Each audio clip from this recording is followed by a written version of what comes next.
अस्सलामु अलैकुम, सैयद जलाल शाह हियर, सुलह हुदैबिया।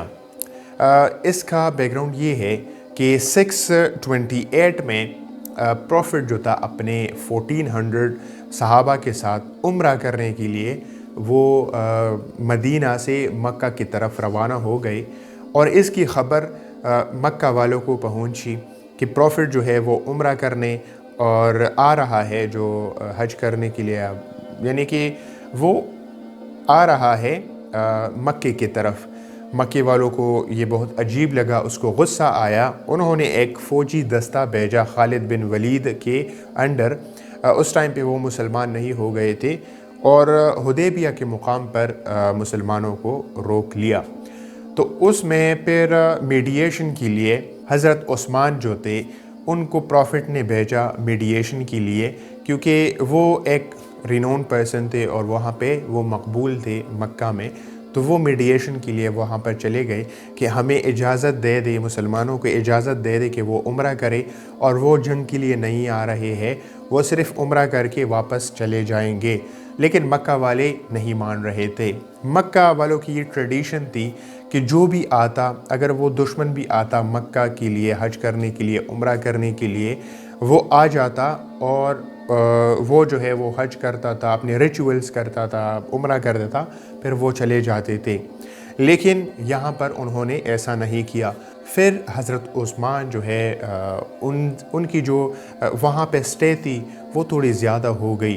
तो मुसलमानों को ये ख़दशा हो गया, उनको ये ख़याल आ गया कि मक्का वालों ने उनको कत्ल कर दिया है, हज़रत उस्मान को। तो प्रॉफिट जो थे उन्होंने जो 1400 मुसलमान थे उनसे मुआहिदा कर दिया। एक उसको बैत रिज़वान भी कहते हैं। उनसे मुआहिदा ये कर लिया कि आप मरते दम तक मेरा साथ नहीं छोड़ोगे, आप मेरे साथ रहोगे। तो वहाँ पर सब ने बैत किया प्रॉफिट के साथ कि हम आपके साथ रहेंगे, आपके साथ ही जिएंगे मरेंगे, आप के लिए हम सब कुछ करेंगे। तो फिर इतने में हज़रत उस्मान जो है वो वापस आ जाते हैं और मक्का वालों को जब पता चलता है कि जो प्रॉफिट हैं उनकी कंपेनियंस बहुत ही डेडिकेटेड है और वो जंग के लिए भी तैयार है, तो वो उन्होंने एक मुआहिदा कर लिया। तो ये जो सुलह हुदैबिया था ये हज़रत अली लिख रहा था और कुरैश की तरफ से कुछ लोग आए थे। तो हज़रत अली ने जब लिखा कि अल्लाह रसूल मोहम्मद, तो मक्के वालों ने, कुरैश वालों ने, उन्होंने इतराज़ कर दिया कि हम तो मोहम्मद को प्रॉफिट नहीं मानते, उसको सिर्फ़ मोहम्मद ही लिखो, हम मोहम्मद के साथ जो पैक्ट है, जो सुलह है, वो साइन कर रहे हैं। तो फिर प्रॉफिट ने ये कहा हज़रत अली को कि ये जो रसूलुल्लाह है इसको हटा दे, सिर्फ़ मोहम्मद लिख ले। तो फिर हज़रत अली ने सिर्फ़ मोहम्मद लिख लिया और जो आर्टिकल्स थे फिर वो उसके बाद लिख लिए। उसमें सबसे पहला जो आर्टिकल था वो ये था कि मुसलमान इस साल वापस चले जाएंगे, यानी कि वो आए हैं, वो बीच रास्ते में बैठे हुए थे कि उनको इजाज़त दे दे कि वो उम्रा करें। लेकिन पहले उनकी ये आर्टिकल था कि मुसलमान अब उम्रा करने बग़ैर जाएंगे और अगले साल आएंगे और अगले साल सिर्फ़ 3 दिन वो यहाँ पर क़याम करेंगे, यहाँ पर रहेंगे, उम्रा करेंगे और वापस चले जाएंगे। अपने साथ कोई सोफिस्टिकेटेड हथियार नहीं ले आएंगे। हाँ, तलवार ले के आ सकता है, लेकिन वो अपना उसका जो एक वो होता है उसमें ग़िलाफ़ जिसको कहते हैं, ग़िलाफ़ में रख कर के आएंगे। और ये भी लिखा कि जो बंदा मुसलमान होकर के मक्का से मदीना हिजरत करता है इस पैक्ट के बाद, तो वो वापस कर दिया जाएगा मक्का वालों को।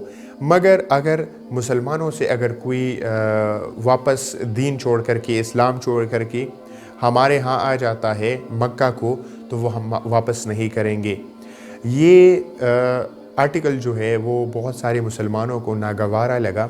हज़रत उमर को भी ये नागवारा लगा, लेकिन प्रॉफिट जो था वो बहुत, उनकी नज़र जो है दूर तक थी, तो उन्होंने इसको कबूल कर लिया और वहाँ पे लिख लिया कि ठीक है, आपका कोई बंदा आता है हम आपको वापस करेंगे, हमारा कोई बंदा आपको आता है तो हमें वापस ना करें। ये भी लिखा कि 10 साल तक जंग बंदी होगी और जो कबाइल रहते हैं अरब में उनके साथ कुरैश वाली भी इत्तेहाद कर सकते हैं और جو مسلمان ہیں وہ بھی اتحاد کر سکتے ہیں۔ اور اس معاہدے سے مسلمانوں کو سب سے بڑا فائدہ ایسا ہوا کہ جب آپ کا کوئی دشمن ہوتا ہے اور وہ تگڑا دشمن ہوتا ہے تو اگر وہ آپ کے ساتھ صلح کرتا ہے تو آپ تھوڑی دیر کے لیے آرام ہو، آپ کا ذہنی سکون آپ کو آ جاتا ہے، آپ سے وہ ڈر نکل جاتا ہے کہ وہ ہم پہ حملہ کرے گا، آپ کی جو انرجیز ہوتی ہے وہ آپ وہاں سے ڈائیورٹ کر کے آپ کسی اور چیز میں لگا لیتے ہو۔ تو اسی طریقے سے مسلمانوں نے بھی کیا کہ وہاں پر جنگ بندی ہو گئی 10 سالوں تک، اور یہ بھی کہا گیا کہ آپ کہیں پر بھی قبائل ہیں ان کے ساتھ اتحاد کر سکتے ہیں، وہ آپ اپنے ساتھ کر سکتے ہیں۔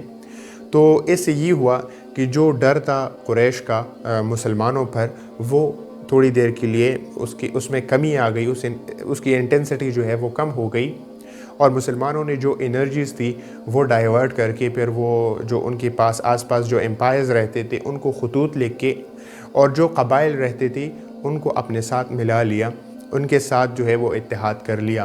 تو اس سے اسلامک جو پولیٹیکل پاور تھا اور مین پاور تھا وہ مضبوط ہو گیا۔ تو یہ معاہدہ جو ہے وہ امن کے لیے بھی یوز کیا جاتا ہے کہ امن اس سے قائم ہوا۔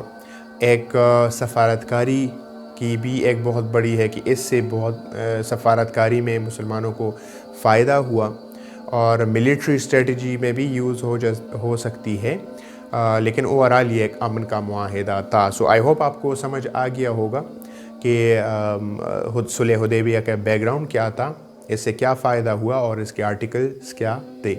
That was it for today and see you next time. خدا حافظ۔